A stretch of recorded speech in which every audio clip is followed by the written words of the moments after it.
Well, let's bring him in. Dr. Joe Congini right now, Sports Medicine Center, Akron Children's Hospital. It's a Wednesday morning. Joe, good morning, my friend, and thanks for joining the show again, as always. Hey, Ray, that sounds great. Anything with you interviewing, you're a great interviewer, and I want to hear that Jay Brophy interview. Yeah, make sure you listen. And Jay really gets into, Joe, to talking about the Howard Schnellenberger in Miami and playing in the NFL and the business aspect.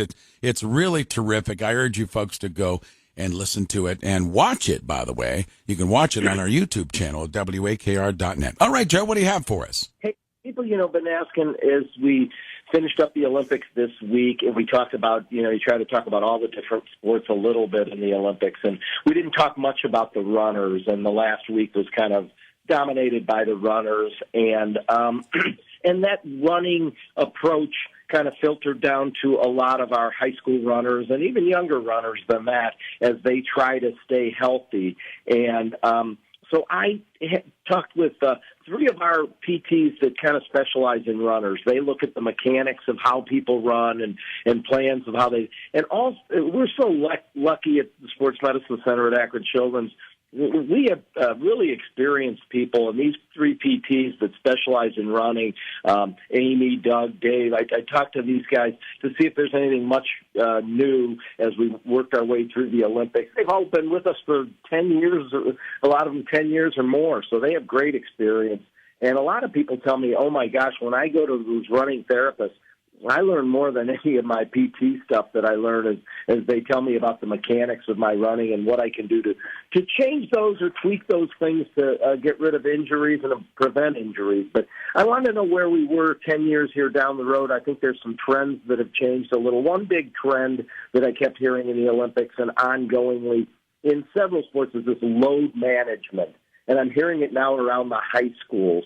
And so it's a different approach of really starting to build up your mileage a lot more gradually, not getting to the really high mileage periods of time in the mid to late season, trying to keep yourself injury-free for those very important meets that are later in the year, and cross-training. And so I talked about that, and the PTs were saying that is a really big thing. And the other that I wondered about is the trend of orthotics. So throughout my career, these inserts that runners have worn in their shoes for a long period of time, sometimes as much as 40, 50, 60% of my runners would come in with orthotics on. And that number is going down. We're using, I think, a little bit less orthotics. Let me just tell you that in the area of orthotics, there's really three types. There's the permanent ones that are made specifically and molded specifically for your foot. That's more of an adult thing, and now less and less athletes like to use permanent orthotics. They're expensive, they're heavy, and they're just not used nearly as much anymore. Semi-permanent orthotics are still getting a lot of use, and that is where you use a shell, they make and modify it to get the foot into a neutral position for the runners, to offload areas that could be injured areas, and really to buy time while these athletes and runners build up hip and core strength. That's really the key. It's over 4 weeks, 6 weeks, 8 weeks, building up the hip and core. That's where the protection is going to come for the shin and the foot. And then there's just the off-the-shelf, where they tell you, hey, go to a runner store and get an off-the-shelf orthotic. And so those are the three types that we see a lot. And a lot of our PTs that look at runners can really help a lot by making adjustments by using semi-permanent orthotics. They're using them a lot still in shin and foot injuries and stress fractures, but not as much. We were using them a decade ago, even for hip injuries, knee injuries, back injuries.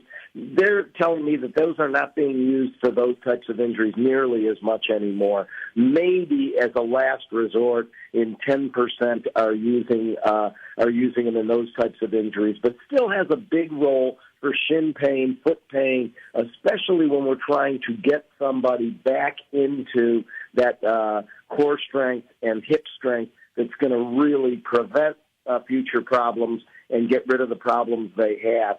And then the final question I wanted to ask him is, many of my kids that I'd see through the years would say, hey, I love my orthotics. I want a new pair every time they wear out and use them throughout a career. Again, that trend seems to be decreasing.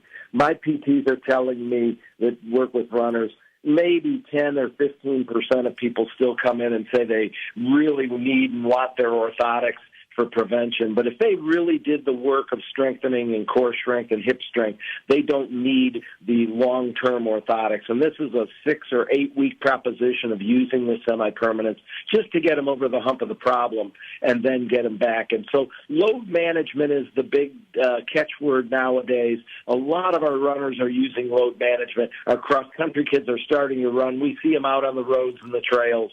And I did want to give the runners a little bit of the spotlight today. Joe, when you talk about running, and my twins are both running cross country. Matter of fact, they're out there practicing as I speak this morning. When we talk about preventative measures in place, I know you would be the first one to recommend if these are serious runners, and whether it's cross country, track, or even adults that like to run on the towpath and such, really get fitted at a runner store, right? To just go by you might have flat feet, you might need an insert, your gait might be a little leaning in or leaning out. They can really help you as far as taking care of your feet in the right shoe, because Joe, from there it goes from feet to ankles to knees to hips, where you could break down if you don't have the right equipment. You're right, Ray, no doubt about it. And a starting point can be the running stores, the shoe stores. And then if you need it and you've been struggling now for a month or more and it's just not helping you with just the shoes, to know that there's specialists out there that look just at running, look at the gait, put you on the treadmill in their office. People like the ones I mentioned in our office are always there to help. Don't just continue to grit your teeth and run through these injuries to the shins and the feet. There's some real professionals that help. So, yes, that's kind of the order, but don't forget the strengthening program. The strengthening programs are absolutely the key for the hip and core. Joe, great stuff this morning, my friend. You always bring it. We'll talk to you next week. Thanks, Ray. Have a great week. You too, my friend. Dr. Joe Congini, Sports Medicine Center, Akron Children's Hospital, with us this morning.